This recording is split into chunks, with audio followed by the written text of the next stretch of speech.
Fala pessoal, tudo bom? Impressionante como o mundo tá efervescente.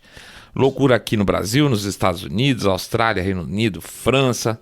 Olha para algum país e você vai ver alguma coisa importante seriamente fora de balanço. Ou o Estado que deixa os cidadãos de orelha em pé, ou grandes conglomerados que deixam os consumidores de orelha em pé, né? É como naqueles filmes B, né? Que o teto e as paredes parece que começam a se fechar, você tá vendo, mas não tem lá muito o que fazer, né? Porque tem a nossa vida e a gente tem que trabalhar, pagar conta, aquela coisa toda. Então, deixa as paredes mexendo, uma hora a gente faz alguma coisa. Enfim, um mundo muito complexo, mais complexo do que nunca. Mas o Estado, aquele Estado com E maiúsculo, mais do que nunca tem deixado o seu compromisso de lado. E é o quê? Esse compromisso é resolver as questões dos cidadãos, né? Inclusive cidadãos que financiam o Estado, principalmente essa ideia, né? E do nada, também mais do que nunca, passou aí, decide coisas por você, sem voto, sem permissão, sem mandato, fazendo a percepção das pessoas cada vez mais clara que o que a gente chamaria aí de democracia, na verdade, está virando apenas um jogo de cena. Daqui a pouco a gente volta.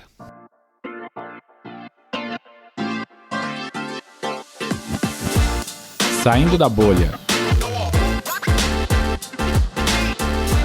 Menos notícia, mais informação para você.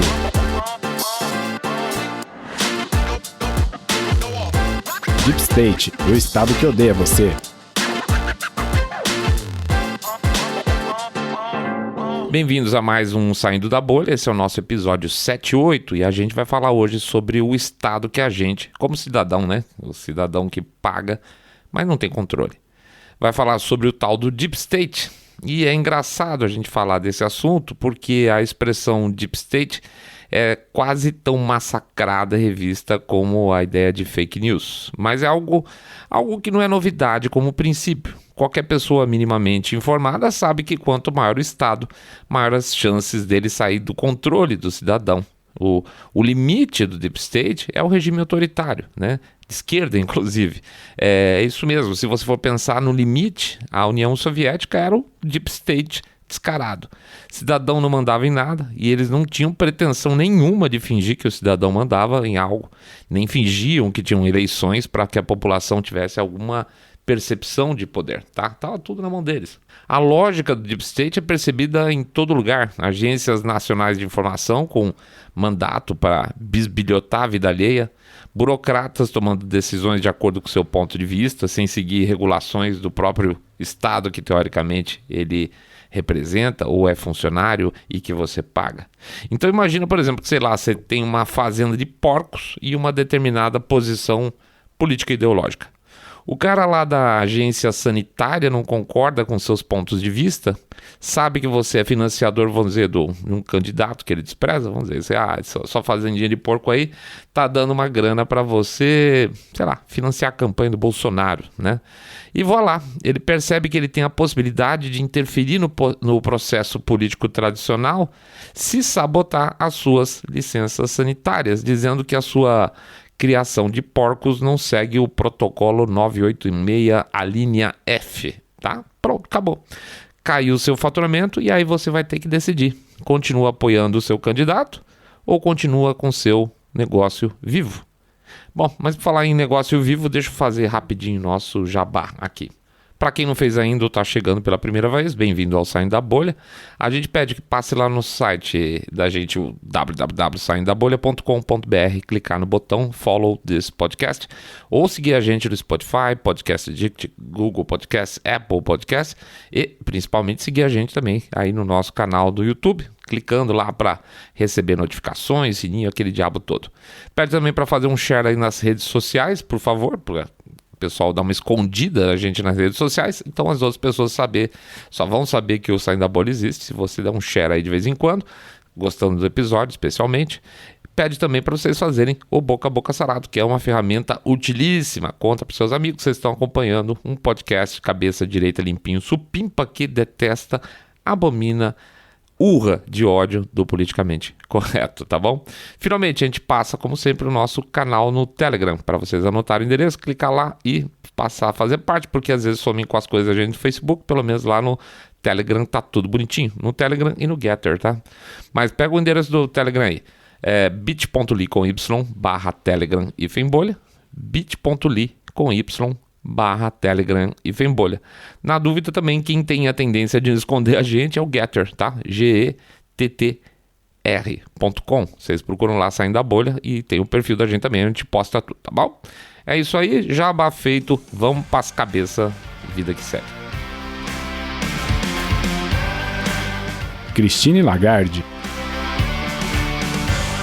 A Christine Lagarde saiu da iniciativa privada para assumir um ministério francês aos 49 anos, tá? A Lagarde sempre foi ligada ao partido de centro-direita francês, os republicanos, ou a versão antiga dele, antigamente chamava União Movimento Popular. Ela gostou muito aí da vida pública e acabou ficando. E aí, em 2005, então, ela começou como ministra já na vida pública dela. Em 2007, ela passou a ser a cabeça do poderoso Ministério da Agricultura e Pesca francês. E de lá ela já emendou também para o Ministério da Economia, Finanças e Indústria e só abandonou a carreira no governo francês em 2011. Ou seja, ela entrou em 2005, fica 6 anos trocando aí de um governo para o outro, trocando de ministério para o outro. Ela saiu em 2011 porque ela passou a ser a chefona do Fundo Monetário Internacional. Então, carreira poderosa e meteórica. Tudo poderia cheirar muito bem se não cheirasse mal, tá? No seu processo de renovação, quando ela já era gerente do FMI, explodiu um escândalo, digamos assim, gordinho, tá? A Lagarde foi condenada por negligência criminosa quando ela falhou em defender os contribuintes franceses em um processo contra o bilionário Bernard Tapie. Ele cobrava do governo francês a bagatela de 400 milhões de euros por sentir prejudicado numa negociação, não vale a pena esticar demais aqui. E a Lagarde, ao invés de recorrer e continuar lutando aí pelos direitos dos contribuintes franceses, ela, não, deixa pra lá. E o cara catou 400 milhões de euros e ficou, obviamente, claro, mais bilionário. Há quem diga que não é culpa dela, que foi pressão do Sarkozy, que era presidente na época, mas o fato é que ela era a ministra e foi a ausência de ações dela na defesa do contribuinte francês, que fez com que 400 milhões de euros escorressem aí pelo meio dos dedos dos contribuintes e fosse parar no bolso do Bernard Tapie. E não foi uma coisa lícita, tanto é verdade que ela foi condenada por negligência criminosa, mas nunca recebeu pena alguma por isso, tá? Poder é uma coisa linda. Se você sair com um sabonete do supermercado, mesmo que você tenha se distraído, você tá frito. Mas uma pessoa pode ter um caso de negligência criminosa e ser bem relacionada no Estado e não acontece nada com ela. Uma mancadinha dessa, tá? Mas enfim, dá pra ver que a Lagarde tem uma coisa muito interessante, ela tá circulando aí há muito tempo, então, junto às pessoas mais poderosas do mundo. Tanto é que em 2019 ela saiu do FMI e passou para ser a presidente do Banco Central Europeu. Pois bem, por que estamos contando tudo isso? Porque em uma recente entrevista para o World Economic Forum, ele mesmo, ela deu uma entrevista para o cabeção lá, o Klaus Schwab, aquele que tem cara de vilão de filme de Hitler, né? E ela falou uma coisa tudo a ver com o que a gente mencionou no episódio anterior do Grande Reset, que é o episódio 35 do Saindo da Bolha, tá disponível lá no podcast, mas só em áudio, tá? Não, ele tá no YouTube também, o Grande Reset, episódio 35. Ela tá dando uma entrevista em um determinado ponto, o Klaus Schwab faz a seguinte pergunta para ela. Vou lá, aspas. Quais seriam as implicações do combate às mudanças climáticas, nós de novo, na preservação da natureza e da biodiversidade para o nosso modelo econômico? Isso é a pergunta do Klaus Schwab. Ele continua. Muitas pessoas temem que nos custe e venha com uma redução no nosso estilo de vida e em nossa qualidade de vida. Podemos combinar um impulso em direção a uma economia verde com custo econômico? Ou seja, evidentemente que sempre que se fala desse tipo de assunto, está falando em penalizar aí a classe trabalhadora. Vamos ver a resposta dela. Aliás, você vai pensar ela respondendo o seguinte... Olha, desculpa, Klaus Schwab, eu sou o presidente do Banco Central Europeu E meu papel aqui é manter basicamente a estabilidade da moeda e controlar a inflação. Então vamos parar com esse mambo-jumbo aí de coisa climática que eu não tenho nada com isso, certo? Mas ela responde assim, aspas para a resposta da Lagarde. São ótimas perguntas, deixe-me abordar o primeiro ponto. Que papel os bancos centrais podem desempenhar na luta contra as mudanças climáticas? Essa é uma questão altamente controversa. Existem alguns pensadores tradicionais que acreditam que os bancos centrais deveriam ficar completamente fora desse negócio e se concentrar exclusivamente na inflação e na estabilidade de preço. Sim, claro. Mas eu discordo disso veementemente. No Banco Central Europeu, fechamos e concluímos a nossa revisão da estratégia, a primeira em 17 anos, e tive a sorte de ter todo o Conselho do Banco Central Europeu concordando unanimemente que a luta contra as alterações climáticas deve ser uma das considerações que devemos ter quando determinarmos a política monetária. Portanto, pelo menos o Banco Central Europeu é de opinião que as alterações climáticas são um componente importante para decidir a política monetária, tá? Pois bem. Mais para frente ela solta o seguinte, ela de novo Lagarde. Portanto, primeiro temos que pensar na vida, depois temos que pensar no modo de vida, em segundo lugar. De novo, primeiro temos que pensar na vida e depois no modo de vida em segundo lugar. Como podemos nos unir para garantir a garantia da primeira prioridade, que é a vida, e também proteger o estilo de vida que as pessoas têm? Certificar-se de que o custo disso não seja tão alto para algumas pessoas que elas simplesmente não possam tolerar? Acho que o trade-off que alcançamos provavelmente exigirá alguma redistribuição, porque é claro que as pessoas mais expostas, menos privilegiadas, são as que vão precisar de ajuda. É isso aí, o que ela está falando é o seguinte, nós vamos mudar o modelo econômico, vai um monte de gente se ferrar, mas daí o Estado dá uma mãozinha, né? Vamos lá, a jogada é a seguinte, olha que esse negócio do clima tá cabuloso, tá, ô Klaus Schwab? Então a gente vai derrubar a economia fazendo com que todos paguem muito, muito, muito caro pela energia para encher o bolso de uma elite cada vez mais concentrada, né? Só que a gente sabe que isso vai dar, né? E isso vai ficar inviável para muita gente. Então a gente faz o seguinte, cara, a gente pega dinheiro do Estado e dá para pobraiada, tipo eu, vocês aí, que vai, assim, a gente consegue evitar algum tipo de colapso social. Só que para isso, evidente, a gente tem que aumentar aqui os impostos para dar dinheiro de volta para os otários, né? Apertando quem mais? Mais a classe média, esses bobalhões, né? Super tranquilo meu plano. Um detalhe. Em entrevista na época que ela era chefe do FMI, a Lagarde falou com todas as letras que ela não gosta de pagar impostos como ninguém. Então ela escolheu a carreira certíssima, a carreira perfeita para isso, porque como chefe do FMI, ela não pagava um centavo de impostos, tá? Isso faz parte do cargo dela, não paga um centavo de imposto sobre os seus salários, sobre os seus benefícios. Na época eram mais ou menos $500 milhão por ano, tá? Então a gente pensa o seguinte, gente, a Lagarde foi eleita para alguma coisa? Não. Ela é chefe do Banco Central Europeu porque o Conselho Europeu, que por sua vez também não é eleito diretamente, colocou ela lá. Ela é uma burocrata, ou seja, se você não concorda com as opiniões da Lagarde, torce para o primeiro-ministro do seu país também não concordar, e se por acaso ele não concordar, torce para que pelo menos 14 outros chefes de Estado não concordem, façam parte do Conselho Europeu, porque senão, meu caro, senão sua opinião não vale nada. Quer dizer, vamos ser bem franco, sua opinião não vale absolutamente nada. General Milley e o Pentágono. A bem da verdade, o Trump nunca conseguiu raspar sequer a superfície do pântano que ele queria drenar, né? Ele foi eleito com essa promessa, mas a grande verdade é que desde o dia 1 ele passou boa parte do seu governo ficando aí na defensiva para simplesmente não cair. Para quem não ouviu, a gente recomenda o episódio 29, o Obamagate, a conspiração americana.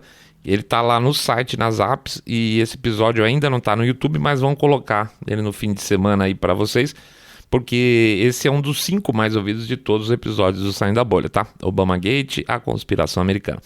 O Obamagate em si é a personalização, eu ia falar um palavrão, mas não, é a personalização mais absoluta do que é o Deep State. Então o episódio todo podia ser um trecho desse episódio aqui, tá? Vale a pena. Mas, pois bem, assim como o Obamagate é flagrantemente uma ação do Deep State para que o Trump sequer governasse, talvez nem tomasse posse, outros elementos do governo claramente trabalharam contra o Trump durante todo o mandato dele. E um desses elementos foi o próprio Pentágono. A gente contou em um dos episódios anteriores que houve vazamento de áudio de líderes do Pentágono que dizendo entre si que não iam retirar as tropas do Afeganistão na forma que o Trump queria.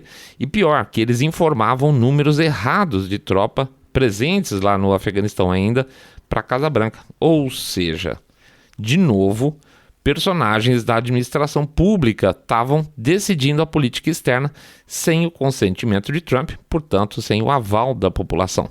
Mas essa semana a coisa explodiu de vez e as reações são assustadoras porque, bom, a gente fala, o general Milley, que seria o equivalente ao chefe das Forças Armadas Americanas, teria ligado no dia 30 de outubro do ano passado para o seu par chinês para aspas, avisar que eles não se preocupassem, tá? Porque estava tudo ok nos Estados Unidos, que eles não iam atacar e que fiquei sentado, dizendo que se eles fossem atacar, ele avisava antes para não ser surpresa. Como assim? Como assim o chefe das Forças Armadas liga para mim e fala, esquenta a cabeça não, se a gente for fazer um ataque surpresa, eu ligo para você, tá? O chefe das Forças Armadas, então, fazendo política externa, insubordinando em relação ao comandante-em-chefe, que é o presidente da República, tá? É isso basicamente está acontecendo. Não sei o que é isso. Corte marcial, forca, não sei como é que funciona isso criminalmente, na lógica militar. O Milley nunca falou para o Trump nada sobre isso. Nada, absolutamente nada. Então uma coisa é importante notar. O Trump, depois desse episódio, dessas primeiras revelações, ele deu declarações a respeito disso, sendo que o general depois confirmou que fez essa ligação, tá? Ele confirmou. E as declarações do Trump, no fundo, foram para se defender de novo politicamente, né? Dizendo que ele não acreditava que o general Milley pudesse ter feito uma coisa dessa, que ele não faria isso de forma nenhuma. Na verdade, gente, o Trump ele só deu essa declaração porque isso poderia ser um problemão lá na frente se ele se candidatar ou quando ele se candidatar em 2024. Que ele pode dizer, as pessoas podem dizer, como é que eu vou votar num presidente que perdeu o controle das Forças Armadas? Sabe como é que é? Então ele fica numa situação, apesar dele ter um trunfo enorme, ele fica numa situação complicada, né? O chefe dele lá falando com o inimigo. Mas o fato é que, ao que tudo indica, isso realmente aconteceu, e não é só isso. O general Milley também teria se reunido com os diretores do Centro do Comando Militar Nacional, que, entre outras coisas, detém o arsenal nuclear americano, e avisou que eles deveriam passar a se reportar a ele, Milley, e não ao Trump, no período que seguia. Tá? Ou seja, o comando civil sobre as Forças Armadas foi quebrado. Era um Estado à parte dentro do Estado americano. Enquanto o americano estava voltando para o trabalho, comprando pão, sentado na privada lendo jornal, a estrutura militar do país simplesmente virou as costas para o cidadão e decidiu que faria o que quisesse, quando quisesse e pior, com apoio e ciência de outras agências americanas, como por exemplo a NSA e a CIA. A gente já falou lá atrás, em algum episódio, da situação absurda que a líder democrata Nancy Pelosi havia procurado a liderança militar americana para tirar do Trump o poder sobre o arsenal nuclear americano. Essa história a gente já conhecia, tá? E a gente falou, não, gente, isso não pode ser traição também. Pois é, a matéria que o jornalista Bob Woodward conta esse episódio do General Milley confirma essa história, que ele conversou com ela também. Ou seja, essa tentativa de golpe militar que a gente enxergava lá atrás, imaginando que a Pelosi estava fazendo alguma doideira, era na verdade parte de todo esse processo de altíssima traição que estava se desenrolando debaixo do nariz da Casa Branca. Eu me lembro também que em 2020, dezembro de 2020, mais exatamente, um monte de luz vermelha se acendeu forte lá na Casa Branca. A gente comentou isso com vocês aqui também, o que gerou uma reação fortíssima do Trump na época, que acabou na demissão de boa parte das cabeças do Pentágono na época. A gente contou isso aqui no Saindo da Bolha. Certamente foi uma reação do Trump nos últimos dias aí, quando ele estava praticamente, literalmente solitário aí na Casa Branca. Tudo no final tende a validar então essa história maluca do dia que o Deep State não só se rebelou contra a vontade dos cidadãos ao desafiar o poder eleito, ainda que nos últimos dias, azar, ele era o presidente eleito, e por muito pouco, essa bagunça toda criou uma catástrofe de grandes proporções para o povo americano. Pois é, se a cabeça militar americana estava avisando para os chineses que não ia atacar, que liberdade eles estavam dando para os chineses fazer qualquer coisa, né?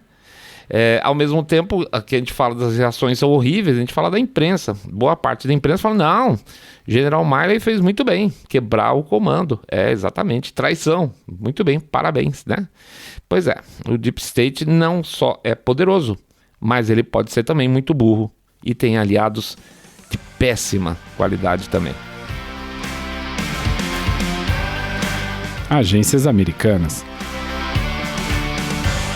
Eu não vou me repetir aqui para quem tem acompanhado todos os nossos episódios, mas a vontade de consolidar fatos, né? Fatos que mostram um Deep State cada vez mais poderoso e menos democrático nos Estados Unidos vem de muito tempo aí da nossa parte. O que a gente tem feito aqui é ir contando os causos para vocês. Então vale lembrar alguns para vocês e vejam se o tema Deep State não foi base de muitas histórias que a gente já contou aí no Saindo da Bolha nos últimos 12, 24 meses.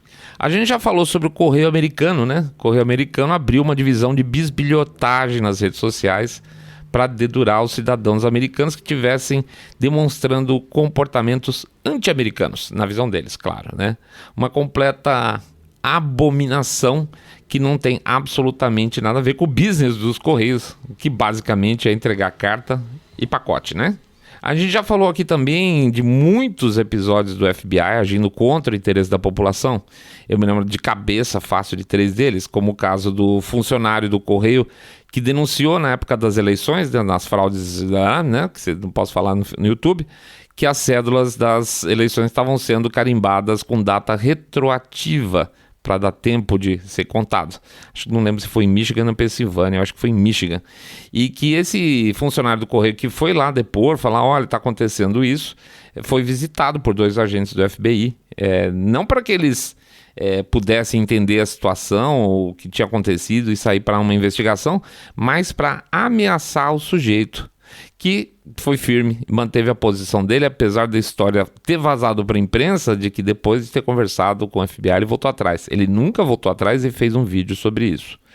A história também do FBI relacionada, aspas, ao sequestro da governadora Whitmer, né? Acho que foi no Saindo da Bolha 62, o Saindo da Bolha Mix recente, em que as investigações mostram agora que o FBI não só tinha informantes dentro do grupo, que teoricamente sequestraria a governadora, mas também que tinha tantos agentes infiltrados que todo o projeto de sequestro basicamente seria inviável se não fosse a mão de obra e dinheiro do FBI.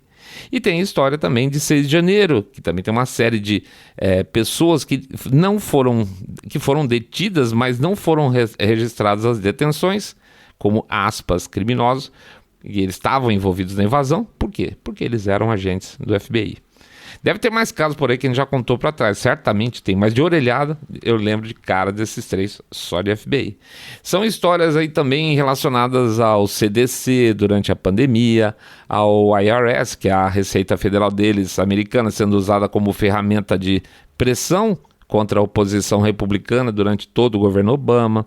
É o caso de juízes escondendo os resultados de auditorias de urna eletrônica. Gente, não tem fim, tá? Não tem fim. O ponto é que a gente não pode ser bobinho de imaginar que se isso acontece em uma sociedade politicamente madura como a americana, ou mesmo no caso da sociedade francesa, que deu no caso lá da Lagarde, deu passe livre para um bilionário ficar com o dinheiro dos contribuintes, né? A gente contou no episódio recente, o 73, do grupo político do atual candidato líder na corrida eleitoral alemã, que estava envolvido em um esqueminha de ajuda para liberar dinheiro público para um dos maiores bancos alemães, contra, evidentemente, o interesse dos alemães.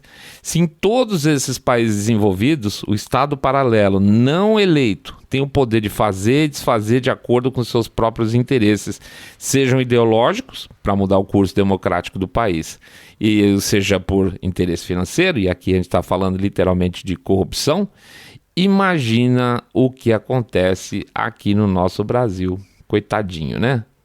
aparelhamento de ministérios, evidente, né? Como no caso do antigo Ministério da Cultura, que foi uma enorme gritaria na época da extinção, e vocês sabem muito bem por quê, mas também de estatais que estão sobrando em quantidade e faltando em qualidade por aqui.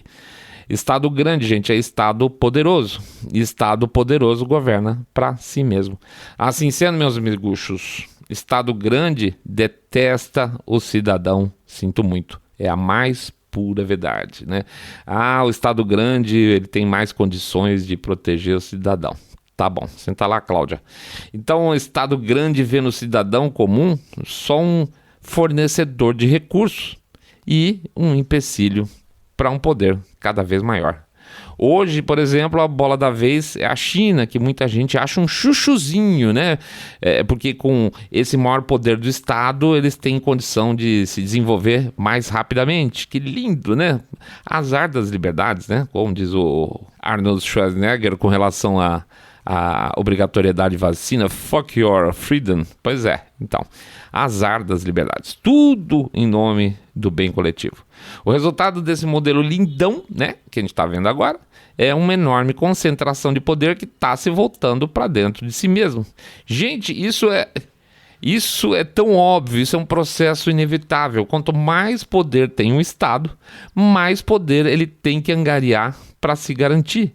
É como se fosse uma estrela que em algum momento se torna um buraco negro, começa com uma entidade iluminada, vamos chamar assim, bonita, brilhante, né? Passa a ser, com o passar do tempo, um ralo infinito de recursos e, por fim, um completo caos com a extinção total da matéria e da própria luz que existia no começo, né? É isso aí, pessoal. Muito obrigado pela presença de todo mundo. Check, mais um episódio pra gente. Bom fim de semana para todo mundo, muita força. Fazer o nosso jabacíssimo expresso aqui, pedindo para vocês passarem lá no site www.saindabolha.com.br, clicar no botão follow this podcast, seguir a gente no Spotify, Podcast Addict, Google Podcast, Apple Podcast, para dar uma acompanhada a gente lá no nosso canal do YouTube, por favor. Quem conheceu a gente pelo YouTube, seja muito bem-vindo. Pedir para dar um share nas redes sociais, como sempre. Fazer o tal do boca a boca sarado. Vocês contam que vocês estão acompanhando o podcast Cabeça Direita Limpinha, supimpa que detesta o politicamente correto. E finalmente pede para anotar aí o nosso endereço do Telegram. Anota aí. bit.ly/Telegram e Fembolha. bit.ly/Telegram e Fembolha. Grande abraço para todo mundo. Bom fim de semana. Descansem, né? Aqueles que podem descansar. Trabalhem aqueles que precisam trabalhar. Vamos pra frente, gente. Vamos lá. A gente consegue o que a gente quer. Vocês sabem muito bem. É que todos fiquem, todos, muito, muito mais super bem. Saindo da bolha.